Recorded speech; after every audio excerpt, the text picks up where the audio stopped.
So we're in the midst of a classically panic-driven sell-off in the markets, and we want to give some perspective for long-term investors. Uh, Keeping in mind that long-term investors means that the money they have in the markets is for at least 10, 15, 20, 25, 30, and more years.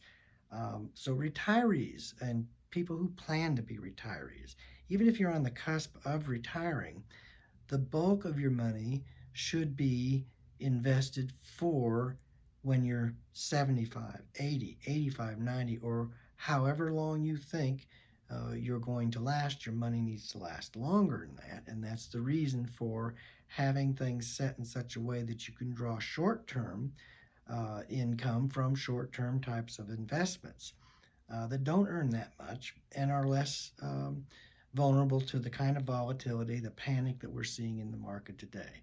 Longer term money should be okay. And the reason is to look at how markets work, how the economy works, and what's going on with the coronavirus. Now, the most recent thing to happen is over the weekend on Friday, we had a 10% fall in oil and a 25% additional drop in the price of crude oil.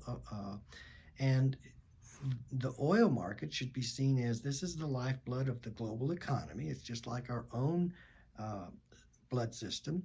Uh, Economic activity um, is fueled by energy and oil. And so when you have an anticipation of less economic activity in the future, instead of a certain level of growth, you're going to see a lower level of growth and maybe even no growth in some places.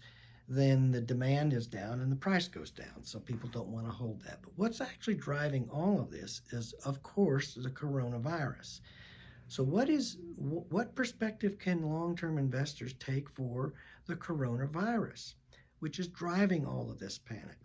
Well, the reason for the panic, the reason for the economic anticipation and for the markets is because, in spite of the relatively small numbers that are involved, and you can say that many, many times over, and people will not, um, they don't grasp how small this really is because people are dying. And we don't know how many are going to die. We don't know how many are going to become very sick and potentially die. So the numbers don't really matter to us on that gut level. But the point of it is that the uncertainty around this is one single fact, and that is this virus is new. We don't know how to contain it completely. We don't know how to mitigate it.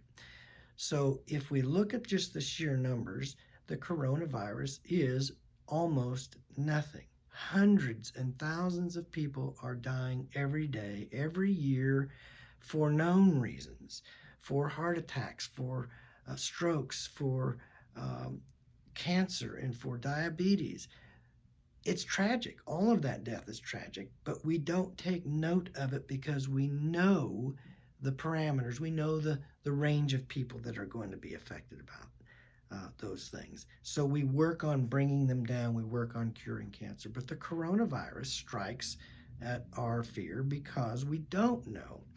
So what's going to change that? Well, in the first place, because we don't know, we're seeing these layers of worry and anticipation and panic, many layers, and it's come this last weekend in oil.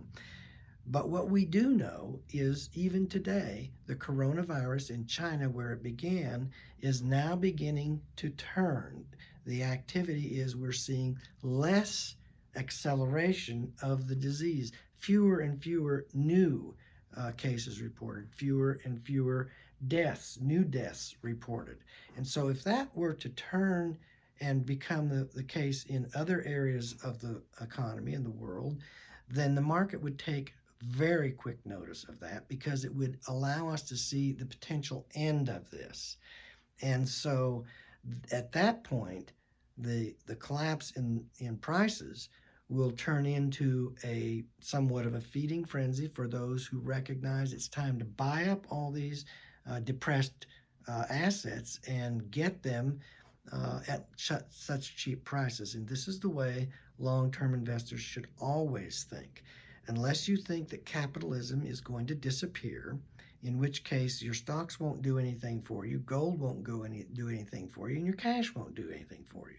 So we'll have a whole new economic system. As long as capitalism prevails, then assets will come back in price. Oil is not going to go away. Other energy sources are not going away. None of the other commodities are going to go away. The things that we pull out of the earth and grow on it, animals and vegetation, agriculture, those things aren't going to go away. And so they will be worth something. They will be worthwhile to own. And what we own today that may be down in prices will be worthwhile again to own.